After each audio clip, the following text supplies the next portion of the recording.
ये सवाल जो है अच्छे अच्छे का दिमाग खराब कर देता है, ऐसा सवाल है ये। तो आज के बाद इसमें आपको टेंशन नहीं होगा, इस बात की हम गारंटी लेते हैं। ठीक है। कहता है एक नाव धारा की दिशा में एक घाट से दूसरे घाट तक जाने में 9 घंटे लगाती है। धारा की विपरीत दिशा में यही दूरी 10 घंटे में पूरा करती है। यदि धारा की चाल 1 किलोमीटर प्रति घंटा हो तो शांत जल में नाव की चाल एवं दोनों घाटों के बीच की दूरी, ठीक है, ज्ञात कीजिए।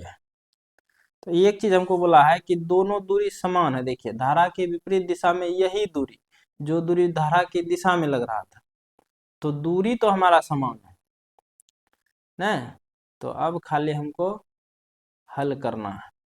तो इसको समझाने के लिए थोड़ा सा हम एक पेज ले रहे हैं, तब आपको बेटर समझ में आएगा। मान लीजिए ये हमारा कोसी है, ये क्या है, कोसी, और कोसी में पानी का रेत इस तरह से हो रहा है।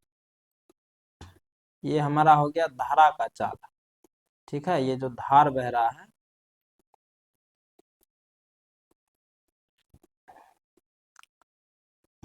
धार जो बह रहा है, मान लीजिए एक आदमी को इस घाट से इस घाट पर जाना है, ठीक है। चलिए यहाँ पर एक आदमी को, एक नाव को इस घाट से इस घाट पर जाना है। तो सबसे पहले बात, अगर इधर से इधर जाएगा तो ये धारा वाला पानी सपोर्ट करेगा कि नहीं करेगा। इस धारा का चाल है 1 किलोमीटर प्रति घंटा, और इस नाव का चाल हमको पता नहीं है। तो हम मान लेंगे कि इस नाव का चाल शांत जल में x किलोमीटर प्रति घंटा था। तो जब इधर से इधर चलेगा धारा के दिशा में, तो ये चाल बढ़ जाएगा, नहीं बढ़ेगा, तो x प्लस 1 हो जाएगा, क्योंकि ये भी तो इसको सपोर्ट करेगा।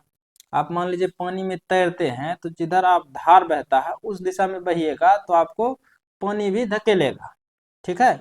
या मान लीजिए आप साइकिल चलाते हैं, तो साइकिल में जब आप मान लीजिए विपरीत दिशा में चलिएगा तो आपको जो है साइकिल में ज्यादा दम लगाना पड़ता है। या हवा की दिशा में जब हम चलाते हैं तब तो मजा आता है, क्योंकि हवा हमको सपोर्ट करता है। तो यहाँ पर भी वही बात है।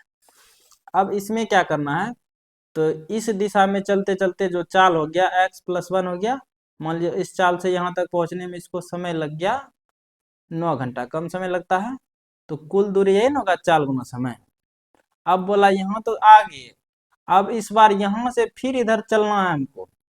अब इस बार देखिए धारा इधर से इधर बह रहा है, चलेंगे इधर से इधर, तो ये 1 किलोमीटर प्रति घंटा जो धारा का चाल है, इस बार तो सपोर्ट नहीं करेगा, इस बार तो ये विरोध करेगा, रोकेगा।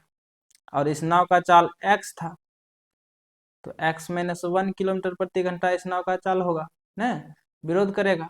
अब विरोध करेगा तो समय भी अधिक लगेगा।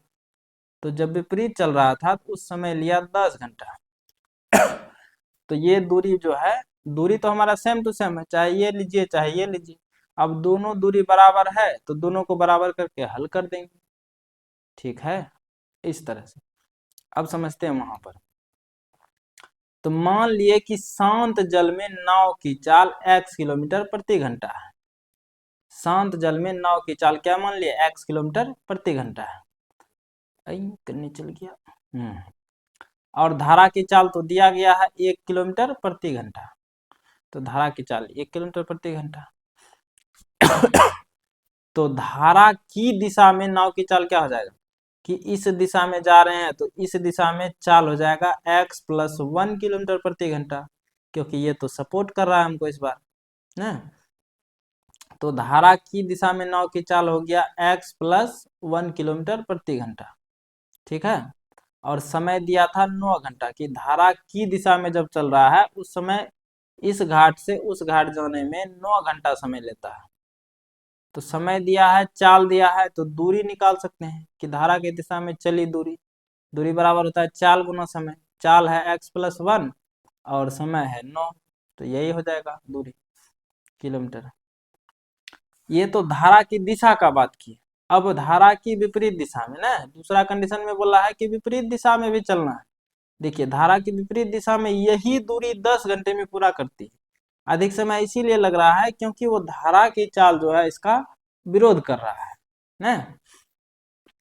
तो धारा की विपरीत दिशा में नाव की चाल हो जाएगा x-1 किलोमीटर प्रति घंटा, और समय हमको इस बार 10 घंटा लग रहा। तो धारा की विपरीत दिशा में इस बार चली गई दूरी क्या होगा, चाल गुना समय। चाल इस बार हमारा x-1 था, समय लिया 10 घंटा न, तो यही हमारा कुल दूरी हो गया। अब सवाल में बोला है दोनों दूरी बराबर है न, यही दूरी 10 घंटे में, यही दूरी मतलब ये वाला दूरी है, तो यहाँ लिखेंगे यहाँ दोनों दूरियां समान है। दोनों दूरियां क्या है, समान है। तो पहला दूरी हमारा था ये x+1 गुना 9, और दूसरा दूरी हमारा है ये, तो दोनों को हम क्या कर दिए, बराबर, इसीलिए x-1 गुना 10 बराबर x+1 गुना 9। अब इसको आप हल कर दीजिए।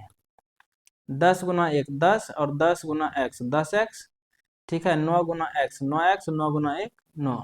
ये 9 को लेफ्ट भेजेंगे, इधर प्लस में था इधर आया माइनस में, ये 10 माइनस में था उधर भेजे प्लस में, तो 10x में से 9x जाएगा तो बचेगा x न, 10 बकरिया में से 1 बकरिया 9 को बकरिया जाएगा, इक्के कौन बकरिया बचेगा, और इधर 9 और 10 19। यही तो हमको निकालना था शांत जल में नाव की चाल, जो x माने थे। अतः शांत जल में नाव की चाल बराबर x बराबर 19 किलोमीटर प्रति घंटा, ठीक है। और बोला है दोनों घाटों के बीच की दूरी। अब दूरी तो समान है, चाहे कोनो मान ले लीजिए, उससे हमारा दूरी समान ही आएगा, चाहे x-1 गुना 10 ले लीजिए, चाहे x+1 गुना 9 ले लीजिए।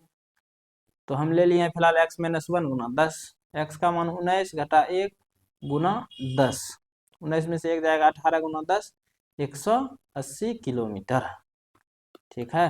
उम्मीद है कि आपको यह सवाल अब परेशान नहीं करेगा, ये काफी बच्चों को समस्या करता है, तो आप इस तरह से इसको नोट कर लेंगे।